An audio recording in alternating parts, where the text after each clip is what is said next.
गांव में भैरवनगर अपने शांत माहौल और पुराने मंदिरों के लिए जाना जाता था, लेकिन उस गांव के लोग जानते थे कि उसकी शांति केवल दिन तक ही सीमित थी।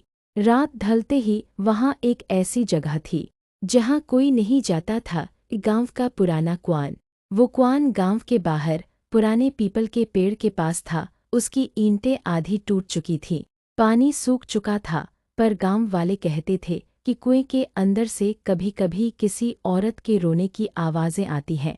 रवि शहर में पढ़ता था। गर्मियों की छुट्टियों में वो अपने दादा दादी के पास गांव आया था।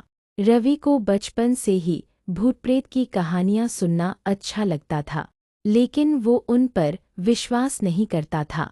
दादी ने उसे समझाया था, बेटा, उस पुराने कुएं के पास मत जाना, वहां भूत बसता है। बहुत साल पहले एक औरत ने वहीं जान दी थी। रवि हंस पड़ा, दादी, अब कौन से जमाने में भूत होते हैं, ये सब लोगों की बातें हैं।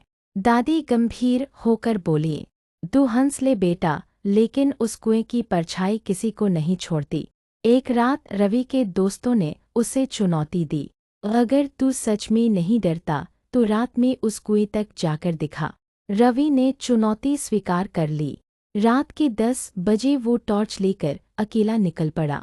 आसमान में बादल थे, हवा में सिहरन थी, और पीपल का पेड़ अंधेरे में डरावना लग रहा था। कुआं उस पेड़ के पीछे था। जब रवि वहां पहुंचा तो सन्नाटा छाया हुआ था। उसने टॉर्च की रोशनी कुएं में डाली, सिर्फ काला अंधेरा था। अचानक उसे लगा किसी ने उसका नाम पुकारा, रवि। उसने पलटकर देखा, लेकिन वहां कोई नहीं था। वो हंस दिया, शायद मेरा वहम है। लेकिन तभी कुएं से धीमी सिसकियों की आवाज़ आई, बचाओ, मुझे बाहर निकालो।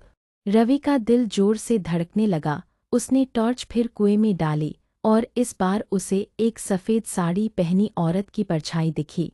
वो औरत धीरे धीरे ऊपर देख रही थी, और उसकी आंखें लाल चमक रही थी। रवि के हाथ कांपने लगे। वो भागने लगा, लेकिन तभी उसके पीछे ठंडी हवा चली और किसी ने उसकी पीठ पर हाथ रखा। वो पलटा, वही औरत उसके सामने खड़ी थी। वो औरत ठंडी आवाज़ में बोली, क्यों आए हो मेरे हिस्से में लड़के?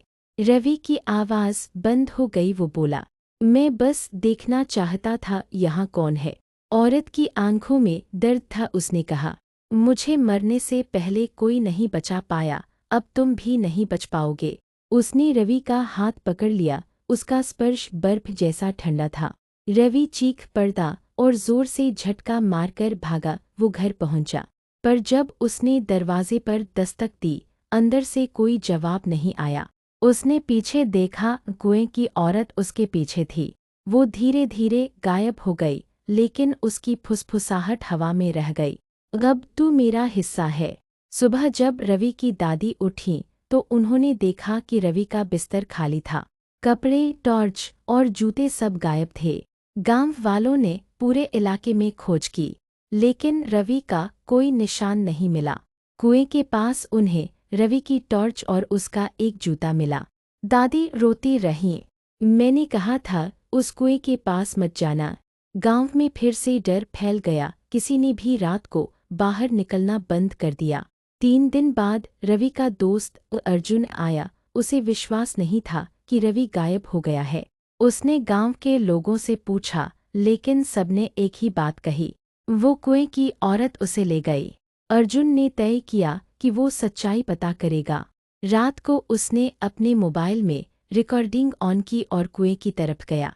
हवा ठंडी थी, पेड़ हिल रहे थे, और ऊपर बादलों में बिजली चमक रही थी।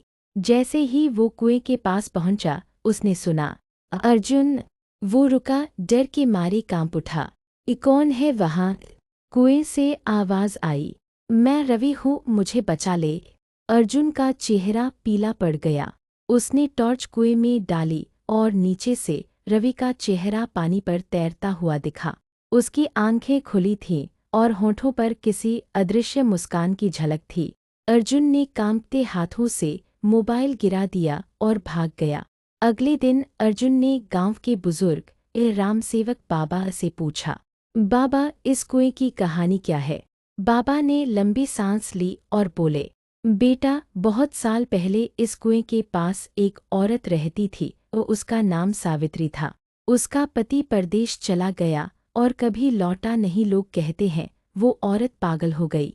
एक दिन गांव वालों ने देखा, उसने खुद को कुएं में झोंक दिया। उसके बाद से हर अमावस को उसकी आत्मा किसी को बुलाती है।